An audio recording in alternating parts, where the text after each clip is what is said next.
我与李贺结契60年，是这京中难得一等一的贤伉俪。前世，李贺在病中紧紧抓着我的手，说来世还与我做夫妻。我看着他病所轻癯，却依旧温柔的面孔，自是含泪答应。他落葬那日，天地迷茫，风雪浩荡，漫天经纶中，我似乎听到了一句轻悟的佛偈：约上天有德，允我们再续一段缘。可到了约定的日子，我从天明等到日暮，却没有等到他的身影。大家好，欢迎收看达达听书。一树春风，杨花漫漫，天色未明，我便起身，匆匆对镜梳妆。只因前世，李贺便是在我及笄这日登门求亲。我父亲为翰林院大儒，受过先皇笔墨，如今登门拜贺之人，10之5、6都是他门生。母亲见我站在门边，不住翘首，呐喊道：“你在盼谁来？”我不好说在等李贺，唯有默默摇头。眼见贺礼如流水般涌进，高门显贵们纷至沓来，除了皇亲国戚，更多朝廷新贵。我在这些人送上的礼物中挑挑拣拣。探花郎没有送贺礼来吗？丫鬟小桃直言没有。母亲闻言，面色流露了然。今日我精心挑选了一件藕荷色衣裳，这是前世李贺最喜爱的颜色。然而从晨曦微露等到日上三竿，又从晌午盼到日暮西山，却没看到那一道轻癯瘦长的身影。入夜，登门的人渐渐稀了，我的心也渐渐沉了下去。许是吹了太久的风，当晚便发起了高烧。迷迷糊糊中，仿佛听到府中下人低声议论：“小姐一直在等那探花郎呢，真是可怜。也不知道那李贺有什么好，竟让小姐如此倾心。”哼，能有什么好？不过是寒门出身，登了却知罢了。听说啊，他今日去了君子山。君子山怎么这么耳熟？你傻呀，没听过君子山，还没听过妙音娘子。上至达官贵人，下至布衣书生，哪个不被他迷得神魂颠倒？啊，真的吗？那小姐岂不是……后面的话我已经听不清了，只觉一阵天旋地转。李贺，他去了君子山，他去那里做什么？还有，谁是妙音娘子？我心中模糊涌起了一点印象。妙音娘子本是一位须发清秀的女尼，听说她也曾是官家女儿，只是父亲因言获罪，家中如大厦倾颓，亲人离散，曾经的千金娇女一夜间无枝可依，无奈之下便于君子山建了道观。本以为是清心寡欲之地，谁能想到她竟在此艳质高张，做起了皮肉生意。据说她性子古怪，无论皇亲国戚还是布衣书生，只需看对了眼，便可为入幕之宾。当初李贺告诉我，他在君子山暂居时，曾蒙他恩惠，因此我们成婚后，他仍倍加感念，每逢年尾，瓜果实蔬、米粮银炭，都嘱咐我替他备好，要一车车拉往君子山去的。世人都说探花郎君子坦荡荡，俯仰不愧心，就连与一妓人交好，也丝毫不遮掩，如此反倒不失君子德行。前世妙音娘子年纪轻轻，便香消玉殒。听闻讣告，李贺也只是神色淡淡，这亲随送了份宴礼而已。难道这之中还有什么隐情？辗转一夜，我决定亲去君子山。君子山在城郊，有山有水，风景独佳，仿若世外桃源。只见一条清澈的溪流蜿蜒而下，闪烁着粼粼波光，不知名的野花星星点点地盛开着。就在溪流边，我看到了她，那个曾经的妙音娘子。她撤去了往日招揽恩客的红灯与彩旗，此时不衣金钗，不施粉黛，却有一种动人心魄的清丽，模样不沾尘埃，犹如山间精灵。而在她身旁的李贺，身穿粗布衣裳，手持草杖，亦是凡俗不一的样子，两人手挽手在田间劳作，宛如一对平凡夫妻。贺郎，女人的声音传来，如同一根尖锐的针，直直刺进双耳，令我浑身一颤。这个称呼本应独属于我，如今却出自另一个女人口中。此番我回京，第一件事便是求了圣上为你平反。李贺停下手中草杖，看向他的眼神是我从未见过的温柔坚定。他轻轻点头，眼中闪着泪光。都怪我，若我仍是精秀，贺郎便不会有那么多顾忌了。京秀便是京中世家闺秀，可显然李贺并不在乎。他微微摇头，我要的是你这个人，不是那层身份。下一秒，两人于山间耕耘，视线碰触，同时莞尔。所谓盈盈一水间，脉脉不得语。这一幕无端的唯美动人，却令我如坠冰窖。前世，李贺在病榻上发誓，他临走前紧握着我的手，若有来世，我定来寻你。我们结契数十载，李贺虽位至宰府，却终身没有纳妾。我们之间只有一个女儿。她死后不久，我因悲伤过度，在关边溘然而逝。可如今，我的贺郎去了哪里？见我双腿发软，几乎站立不住，小桃眼疾手快，将我扶去了一块被封的大石后靠着。小姐，小姐，你怎么了？她不知道。此刻，无数念头在脑海中闪过，每一个都让我牙关紧咬，心痛如绞。我没事。话刚出口，却见面前的小桃陡然变色，我这才惊觉，不过须臾之间。舌中血已蜿蜒。我在君子山盘桓了3日，几乎日日都要往那后山上走。虽则每一分每一秒都是煎熬，可我却像着了魔，妄图从他们的生活中找到破绽，一丝让我挽回局面的可能。今日一阵马蹄声惊破山中郁郁，我抬眼望去，只见一人骑着高头大马而来，他身姿挺拔，衣衫猎猎，鼓舞的风貌中藏着一副鲜翠而长的眉眼，令人见之难忘。再看那马鞭耐不住地挥来舞去，一会扑扑蝶，一会打打鸟，我便认出对方便是这京中一等一的富贵闲人，沈王萧纵。当年也曾是长安城里治国营车的美少年，不知为何却渐渐长成了一副纨绔的样子。见对方信步而行，目光落在妙音娘子褪色的门庭上，我忍不住道：沈王殿下也是他的入幕之宾吗？孰料他瞥我一眼，却是轻慢，何以见得？这君子山又不是他的。话毕，便一阵衣袖，打马而去。此刻烟消日出不见人，矮乃一生山水绿。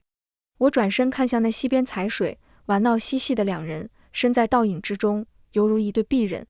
我终于明白了，他是他的心口不一，他是他的魂梦相牵，而我却是隐于他们身后，一个身着华服却始终蒙翳的影子。马蹄扬起的尘土在空气中弥漫。这已是今日第3次我见萧纵打马路过，我忍不住道：沈王殿下何以一直在此处徘徊？烈马在我面前险险刹住，萧纵坐在马上，美貌不羁，神情却透着一股子纨绔。今日之前，皇兄已将这君子山赐予了本王做园子，怎么本王巡山你看不惯？我心中一动，那殿下可以将他们赶走吗？说罢，便指向不远处一对璧人。对方先是露出惊讶之色，为何要赶他们？没有为什么。萧纵一愣，好像这才看到了我。他下了马，使劲盯了我一会儿，饶有兴致道：倒是稀奇。我原以为这京中闺秀个个温柔良善，莫不想竟出了个泼辣不讲理的。有意思，太有意思了。我心下不悦，但还是忍住了没发作。若有要求，你尽管提。沈王顿了一下，好似自言自语：本王富贵无极，能提什么要求？说罢，突然坏笑起来。不过我倒是缺个妻子。我心下一惊，冷道：殿下倒是随便。萧纵不以为然，反倒笑意更甚：我无妻，自然人尽可妻；你无夫，自然人尽可夫。你说是不是这个理？不该与纨绔说话，端地荒唐。我不理他，转身便走。从君子山回来后，我的寓意落在母亲眼中，还以为害了相思。母亲特地找了父亲说相，约探花郎李贺虽出身寒门，却君子端方，人品儒雅，把我嫁他不会错。父亲却说李贺家世寒微，不比京中大族，而我自小娇生惯养，与他一起，他要吃苦。隔日清晨，我双眼肿得像桃子，他终究不忍，连连叹气。也罢，女大不中留。深思半晌，便说会召李贺来家，探探他的口风。这和前世李贺主动登门不一样，可我却是等不得了。这日，李贺如约而至。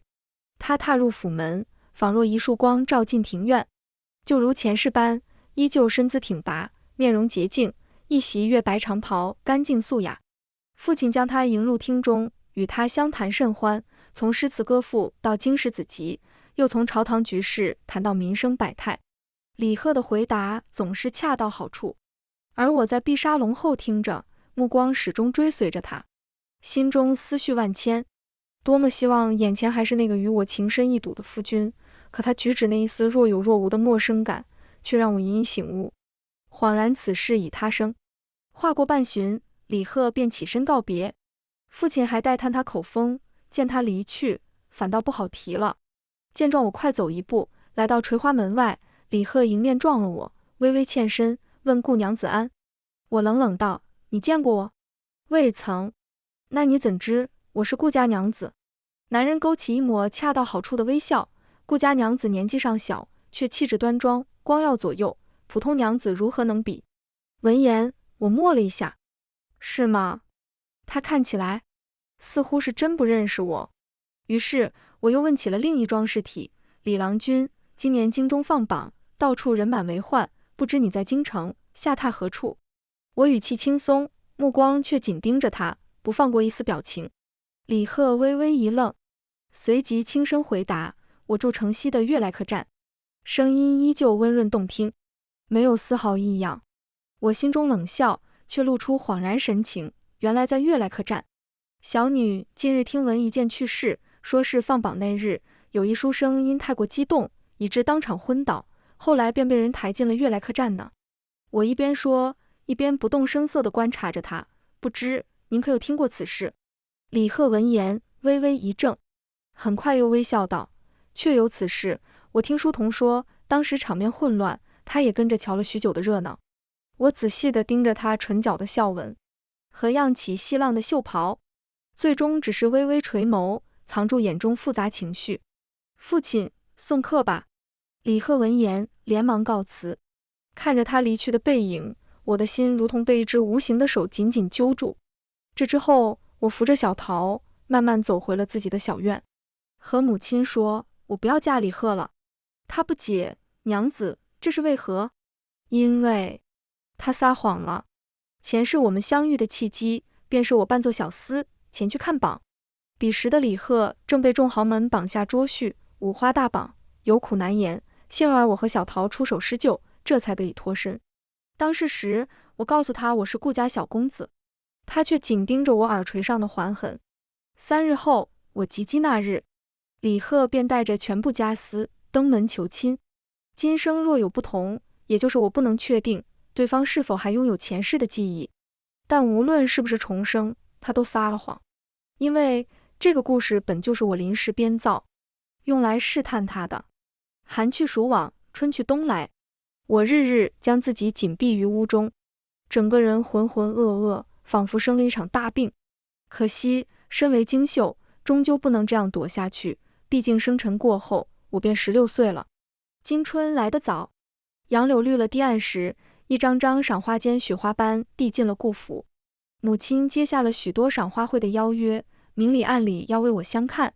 一家好女百家求，但凡京秀长成，那些世家子弟有意，便会递帖进来，是上京惯有的趣例。如今摆在面前的，便是几十张鎏金名牌。父亲抚着长须：妻儿，这些名牌上的不是世家子弟，便是大族豪强，总归不会亏了你的。既然无法逃避，那就把命运交与天意吧。我在心中暗自叹息，一张红帕丢出，就这么罩在了某张名牌上。可那上面的名字怎么是沈王萧纵？我下了堂，劈手便夺了帕子。重来，我又抛了一次，可掀开帕子，却再次惊呆。为何还是沈王萧纵？这到底是怎么回事？我爹拿着名牌，一个个看过去，眼见一连掀开几十个名牌，都是一模一样，鎏金异彩的名字，他同样目瞪口呆。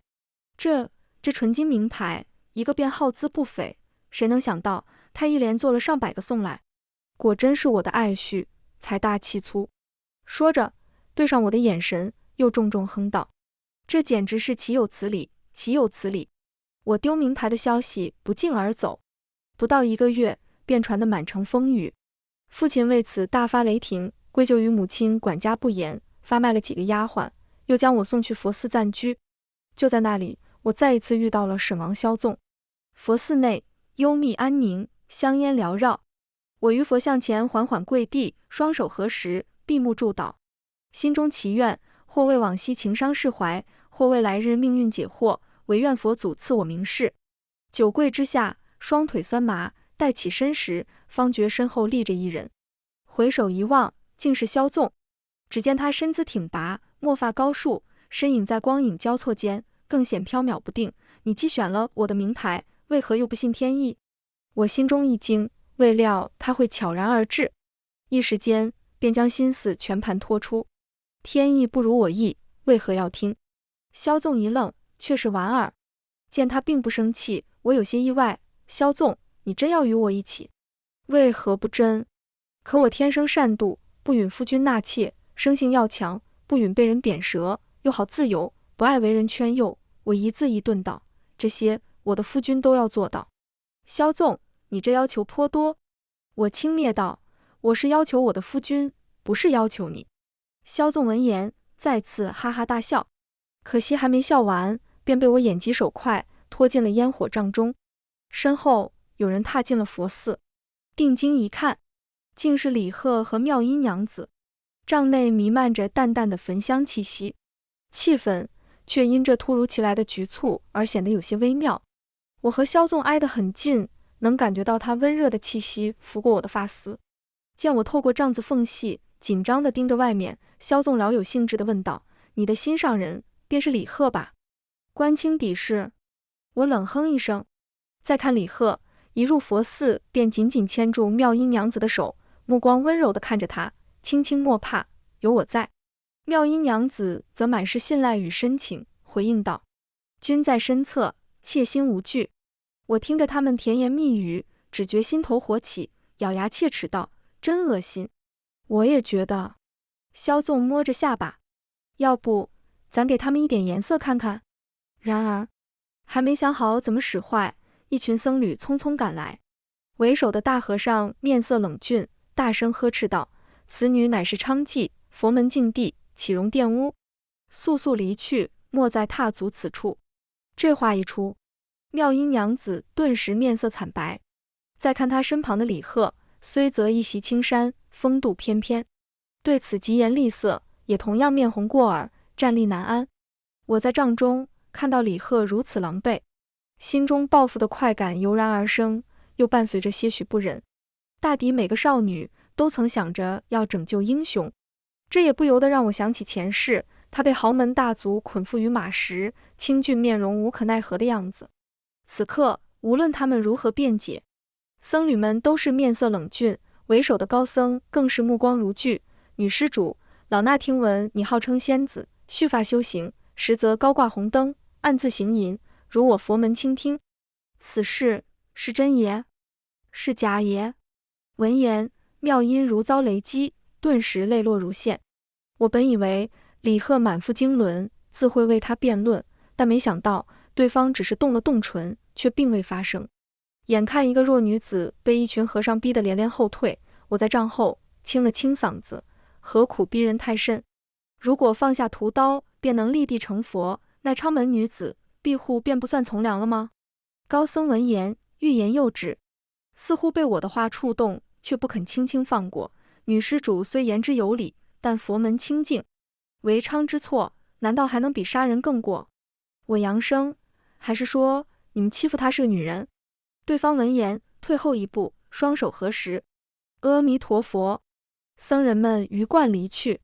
李贺双目直视着我和我身后跟着的萧纵。不得不说，沈王殿下的出现让事情变得更加复杂了。顾娘子，你怎会与他一起？李贺的语气高高在上，仿佛被眼前的纨绔污了眼睛。毕竟他是恩科举士，天子门生，又是立志要做清流的人，看不起声名狼藉的沈王萧纵也是正常。萧纵微微挑眉，下一秒被我用力拽去了身后。我带他来问姻缘，不行吗？李贺摇头，仿佛笃定了我在撒谎。佛寺之中，你问因缘，怎么不能问？我拉住萧纵，沈然一笑，不如我们现在就问问佛祖吧。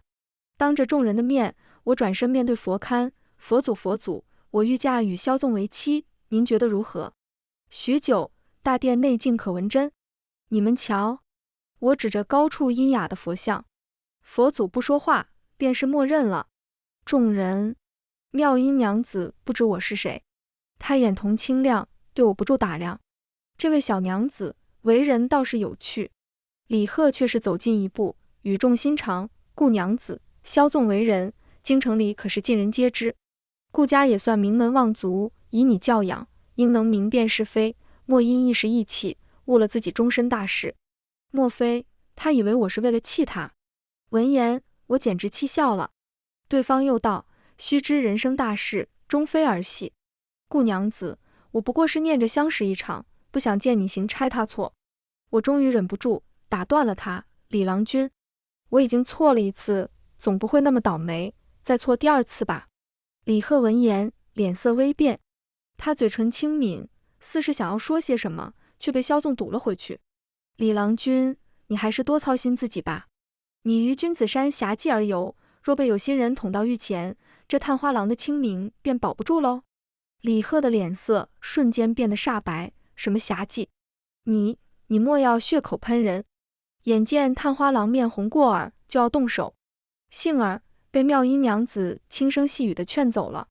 萧纵双眸微眯，凝视着我：你喜欢他？我微微扬起下巴，故作镇定的回应：怎么，他不好吗？萧纵轻嗤一声，满是不屑：我看他不过一凡夫俗子，有何值得你倾心之处？李贺，有何值得我倾心之处？回想前世，他性情柔和，却不免软弱，庙堂上还赖我多方打点，才将他扶上了三品紫金大夫的位置。数十年间，几乎将嫁妆都搭了进去。父亲看不上他，也因此族中闲言碎语颇多。我忽有所悟，或许节气数十载，他同样负荷而艰难，没有过一日轻松。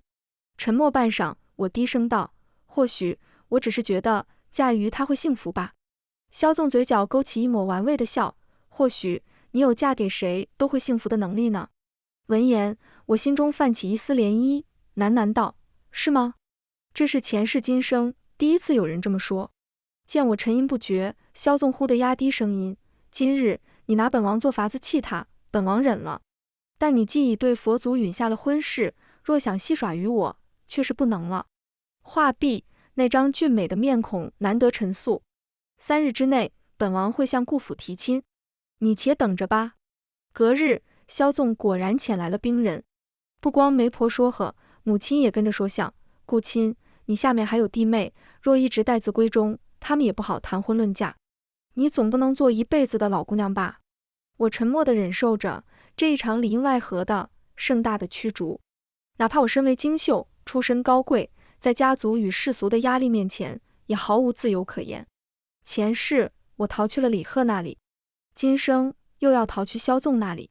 如今李贺与妙音娘子的情事传得举朝皆知，我在隐忍数日后，终于答应了萧纵的求亲。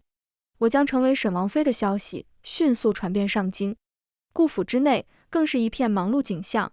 母亲为即将到来的大婚精心筹备，几乎日日忙碌到3更方歇。一片沸扬之中，李贺悄然来到顾府。他是新登恩科的探花郎，又是未来的天子近臣，父亲自然道喜以迎。只是他没察觉到，我和李贺之间那似有若无的气氛。见我行礼之后，便退出前厅。李贺的眼中闪过一丝极淡的波动，那瞬间的变化稍纵即逝，他也重新挂上了得体的微笑。果然，我们在后院再次相遇。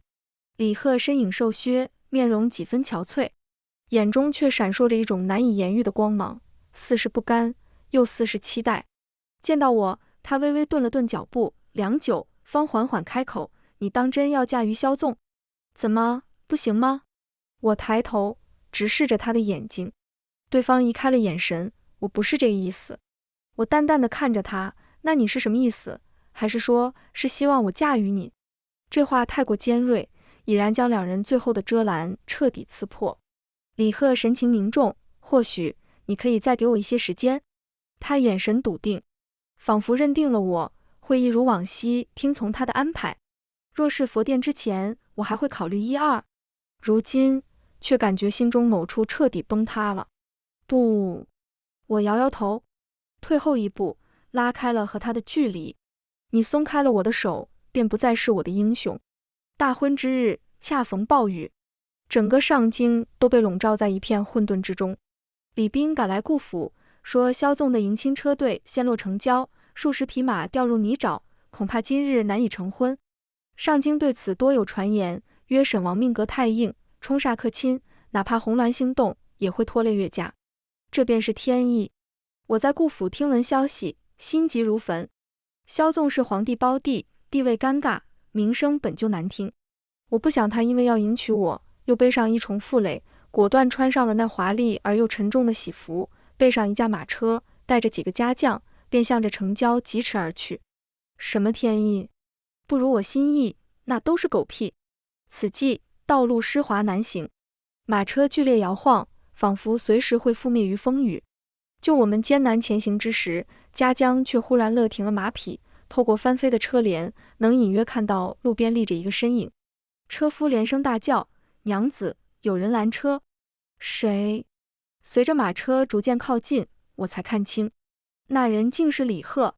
原来我们的车驾正路过君子山。李贺一袭白衣，手持油伞，有种雨中飘摇的风姿。然而看到我乘坐的马车时，眼中却突然闪过一丝异色。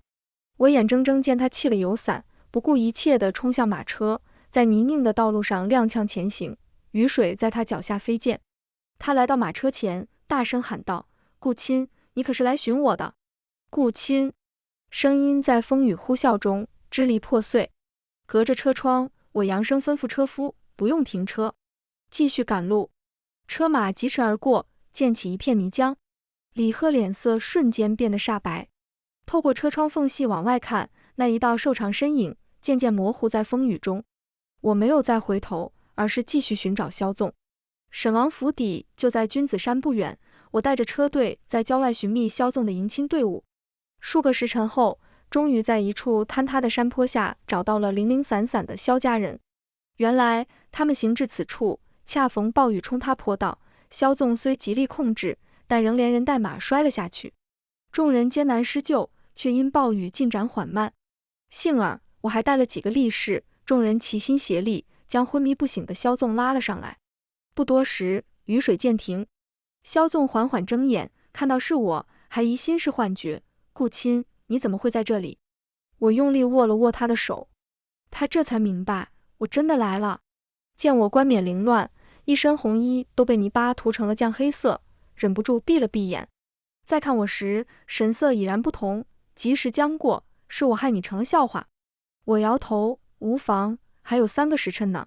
雨水既停，一轮晕月悄然挂在天边。我向众人提议，不如寻一处合适之地，就地搭起青炉，完成婚礼。萧家人惊诧之际，不免纷纷叫好，迎亲队伍也渐渐恢复了秩序。我当即派人往顾家送信。不多时，家将便用快马载来了父母亲。萧纵生母已逝，皇帝为了宽慰他，特地送来了一封祝贺新婚的手谕。月色之下，大家匆忙行动起来，红木箱为架，红布幔为墙，很快便在一片空地上搭起了青炉。司礼官抖落雨水，庄重地主持婚礼。昏暗的青炉下，萧纵紧紧牵着我，仿佛一松手我就会消失。夜深路重，车轮辚辚。礼成之后，我们一起前往沈王府。萧纵牵着我穿门过户，来到婚房。宽大的喜床居于中央，床围是用最上等的丝绸制成，上绣鸳鸯图案，活灵活现，眼睛似乎都在含情脉脉地注视彼此。萧纵忽地从身后紧紧拥住了我。我说过，你有嫁给谁都会幸福的能力。我果然没看错人。你瞧，你如今便将幸福带给了我。男人的气息从四面八方包围而来。黑暗中，我却再次看到了李贺的脸，依旧是那么清纯而温柔，却渐渐隐于黑暗，再也看不见了。我与萧纵顺利成婚，雨夜救夫，青庐成婚的事迹传到上京，又传到了皇帝那里，不多时，各种赏赐便流水般送进了沈王府。其中最引人瞩目的，当属那道赐予我的湘军敕封，竟用上了永义二字。这轮封赏不光给我驳了一个永义湘军的封号，也大破了金赏与胞弟沈王不协的传闻。年后，世家请帖如雪花般递进王府。我本不好交际，比起做名利场上的穿花蛱蝶，倒更喜欢看看书、出游，或是打理自己的铺子。但如今我已身为沈王妃，那些清流言官或是世家豪门的筵席，便不得不去了。这一日，花红柳绿，光彩缤纷。我受文昌侯邀请出席诗会，马车才停到巷尾，却听到一道娇软的女声传来：“贺郎，你不愿待我，是嫌我丢人吗？”声线宛若柳转莺啼，令人骨软筋麻。透过车窗望去，只见前方一个袅娜身影，竟是妙音娘子。和他说话的那名男子，自然就是李贺了。他立于巷尾，与他保持着一个不远不近的距离。我何时嫌弃过你？女人声音委屈，不嫌弃我，为何不肯带我同去？李贺轻轻叹了口气，不过是觉得你对我挟恩图报罢了。你说我对你挟恩图报？像是被这话刺痛，妙音娘子声音拔高，骇然却笑：“是吗？是我对你挟恩图报？”李贺没有注意到他的异样，自顾自说道：“如今看来，无论妇德还是贤良，你皆比不得他。”对方难以置信：“什么？”李贺眼神却飘向远方，似陷入了某段难忘的回忆中。你比不得顾亲，他对我向来予取予求，无怨无悔。妙音娘子颤声道：“所以你悔了？”李贺缓缓点头，低声喃喃：“是，我悔了。”话音落下，女人的哭声随即传来，柔弱而凄凉。李贺却推开了她，与之背道而行。那垂下的大袖，挺直的背脊，依旧是那么丰神秀雅。我却觉兴味索然，即刻吩咐回转。离去前，还不忘知会门童，烦请和你家侯爷说一声，以后这样的诗会，探花郎来，我便不来了。前世，李贺由我替他打点诸事。先帝儿子众多，且都有封地，前后共有端王、肃王、沈王、成王等10数个王侯，因此朝中人脉盘结，牵连甚广。稍有不慎，便会陷入党派之争。再说李贺，他要做文官清流，又要青史留名，官场因人脉，身后诸事，少不得要用银钱使唤打点。可如今他身后无我，没多久便被端王要去做了文书。再有他与妙音的风流轶事，没少被人背后取笑，都是被萧纵当作笑话讲与我听的。他自己是个纨绔，却专心于嘲笑那些无所事事的官僚，也着实令人摸不着头脑。我与萧纵成婚半载，皇帝终于看不下去，要将原先委派给端王的江淮盐铁使转交给他来做，这可是个大肥差。可萧纵不肯接，皇帝硬将他召进宫中，他也依旧趴在胡床上斗了半晌的蛐蛐。我如今不是沈王，而是顾亲的夫君了，陛下别问我，得问他。闻言，皇帝无奈，不想你个皮猴，如今竟成了妻管严了。我身为京秀，自然也有所耳闻。自数年前，端王数次不告而进京，朝中便有风言风语。端王居于江淮，富可敌国，不敬天子，私铸短兵。萧纵若接了他的盐铁使一职，定会为之记恨。这可是个烫手山芋啊！我自然不敢随便应下。入夜，萧纵陪着他的皇兄纵饮大醉，直到两人抵足而眠，我守在一旁，余席下默默作陪，不敢有丝毫懈怠。烛火幽微，光影在墙壁上摇曳晃动。不知何时，皇帝醒了。我畏惧天子之威，不敢直视，可下一秒，却看到他没有惊动常侍，而是动作轻柔的将自己的毛毯盖在了萧纵身上，甚至还帮他把边角仔细掖好了。此刻，眼前人似乎不是主宰天下的帝王，只是一个寻常人家，关爱弟弟的兄长。眼看皇帝就着烛光翻阅起手头的奏折，我心下若有所思。后半夜，萧纵悠悠转醒，寒暄后，我们准备向皇帝辞别。就在出门之前，我忽然拉着他一同跪下。萧纵一脸震惊，看着我睁眼说瞎话。盐铁一事关乎家国未来，我家王爷定当全力以赴，不敢有丝毫懈怠。臣父代他，谢陛下隆恩。萧纵。皇帝微微一怔，看着跪在地上的我们，目光中多了几分动容。既如此，朕便放心了。萧纵还要再说，被我死死掐住软肉，别扭一会，终于服软。我都听湘君的。西角门处停着沈王府的马车，萧纵走着走着，忍不住抱怨：“你真是何苦给我揽那个差事？皇兄正打算对藩王下手，如今借我做法子，将来不知多棘手。”我看着他，神色凝重：“所以这就是你数次去官不受的理由？”他语塞。我又继续追问：“萧纵，你如此消极避世，难道想与陛下撇清关系吗？如今端王不敬，肃王不辞，你身为陛下胞弟，此时若再推脱，只会让陛下更生疑心。”萧纵听我说话，眉头紧皱。我放轻了声音，坚定地与他对视：“如今你受了此恩，陛下反倒放心，不是吗？”萧纵沉默良久，再次牵起了我：“是，都依你。”我们携手同行，正准备登上马车，却看到不远处一个袅袅婷婷的身影进了宫门。这女子身姿婀娜，行动间衣袂飘飘，虽带着面丽，但那一态举止却有着强烈的熟悉之感。萧纵察觉到我的异样，关切地问：“看什么呢？这么走神？”我微微一愣，旋即笑道：“没有，疯晃了眼睛。”萧纵本已名声不堪，如今又加了个难听的巴耳朵。上京之中多有背后议论的，哪怕他认了盐铁使，皇妻们也依旧当成笑话看待。那日之后，我思忖良久，还是将宫门口的所见告知了他。妙音娘子，她怎会进宫？萧纵手执墨笔，一边细细替我画眉，一边思忖道：“你这么说，倒叫我想起了一桩陈年旧事。想当年，我在端王府邸也看到过她。”闻言，我一惊：“当真？”他见我态度认真，又嘻嘻一笑：“不过美人都长得差不多，花红柳绿的，许是我看差了。”因为语气纨绔，又被我好一顿重锤。转隙间，白云苍狗，萧纵这个盐铁使倒也当得顺风顺水。知晓我喜欢盘弄铺面，到了年底，他便拿出自己丰厚的油水，给我盘下了上京最繁华的一条街。谁知年关刚过，两淮漕运上又发生了一件事。萧纵刚休沐结束，便拦截了一个私盐船队，其中似乎牵扯到几个藩王。向来吊儿郎当的萧纵，那日却不苟言笑，匆匆进宫。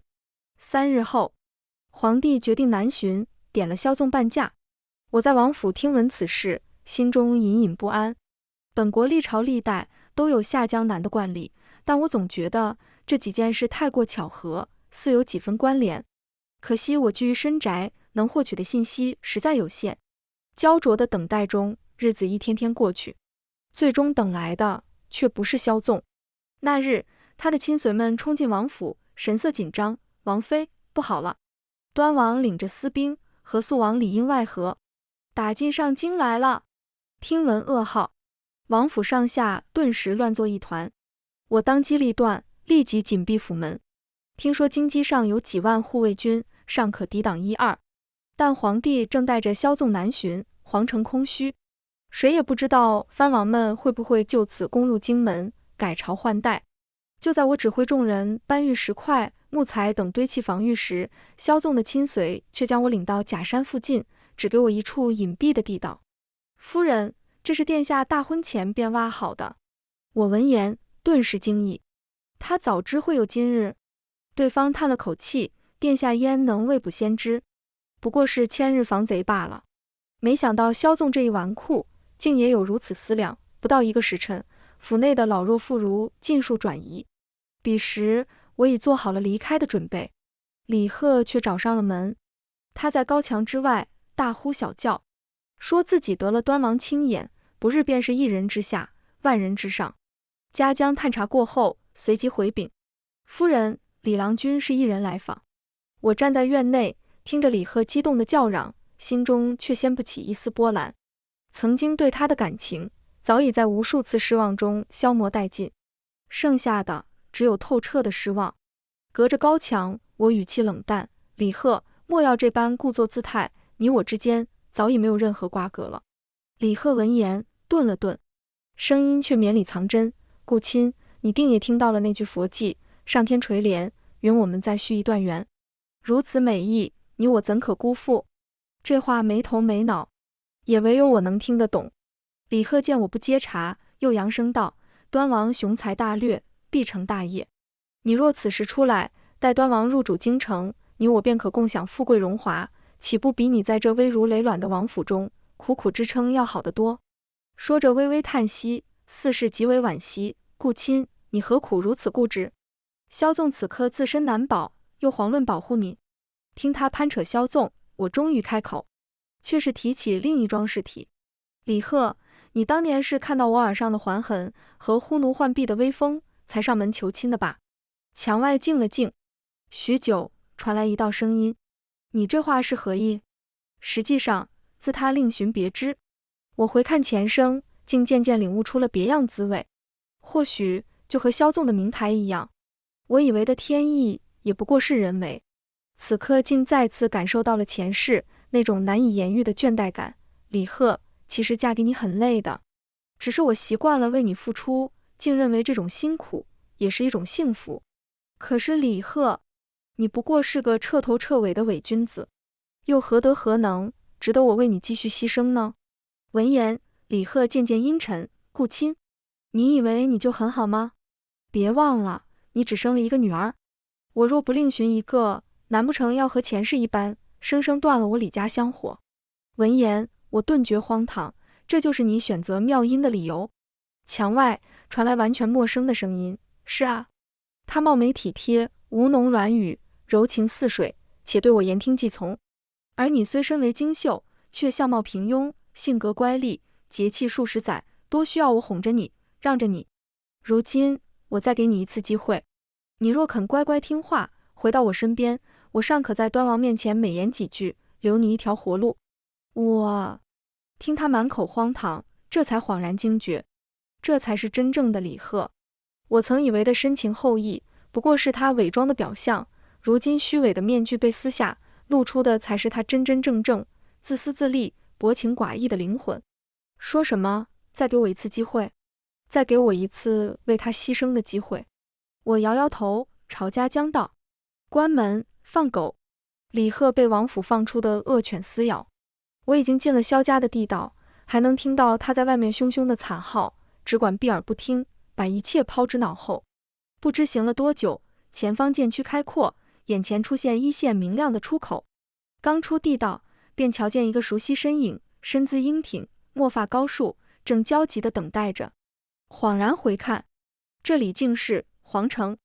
此刻，萧纵正在浩荡的禁卫军军前，一见到我，眼睛欣喜如璀璨星辰，几步上前，忙将我紧紧搂入怀中。幸而皇兄有谋，否则我与夫人便天人永隔了。我忍不住追问，究竟是怎么回事？萧纵耐心解释，数日前，县人传来消息，端王暗中集结兵力，意图谋反。皇兄洞察先机，决定以静制动，将计就计。我心中仍存疑惑，可禁卫军是何时安排在此的？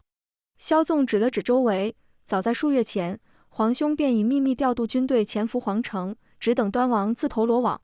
看着周围严阵以待的禁卫军，我这才恍然大悟，心中不免好奇，县人谁能如此手眼通天？萧纵却是卖了个关子，马上你就知道了。上京2月，端王勾结藩王，举兵攻向京城。然而等着他们的是一场瓮中捉鳖，刀光剑影间，鲜血染红石板，禁卫军迅猛出击，皇宫内杀声四起。一场血洗过后，结果毫无悬念，端王被当庭射杀，其余藩王或被绞死示众，或被流放边地。李贺身为幕僚，同样未能从这场变故中逃脱，随即被押入水牢，折磨得不成人形。只是听往来的狱卒说，他嘴里一直在念叨着什么红颜祸水，什么害他至深，说他会有今时今日，皆因美色误人。被湿淋淋的提到大殿上时，李贺狼狈不堪，嘴里还载不住唾骂妙音娘子，骂他用美色蛊惑他，害得他失了岳丈的靠山，不得不另寻出路，这才误入歧途。不多时，一个袅娜身影出现在他身后。见到那张熟悉的面容，我这才明白了，一切布局中，妙音娘子才是最关键的棋子。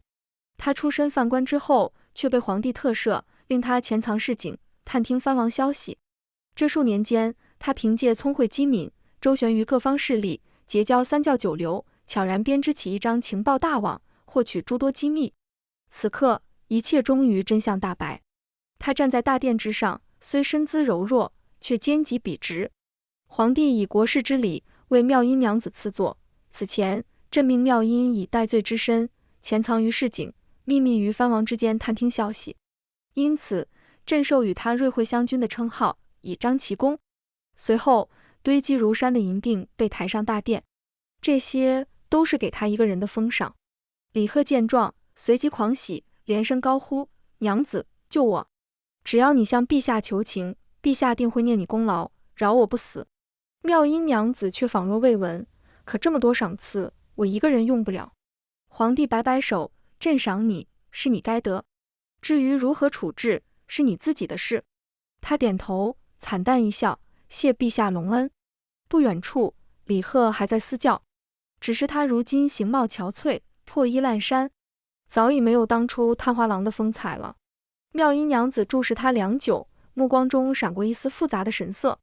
他没有给他求情，却是娓娓而道：贺郎，你我相识于秋水之畔，不如再与我游一次河吧。为嘉奖功臣，陛下特赐游船开宴。此际，一艘精美的小船坠于船队最末，引得岸边众人争相围观。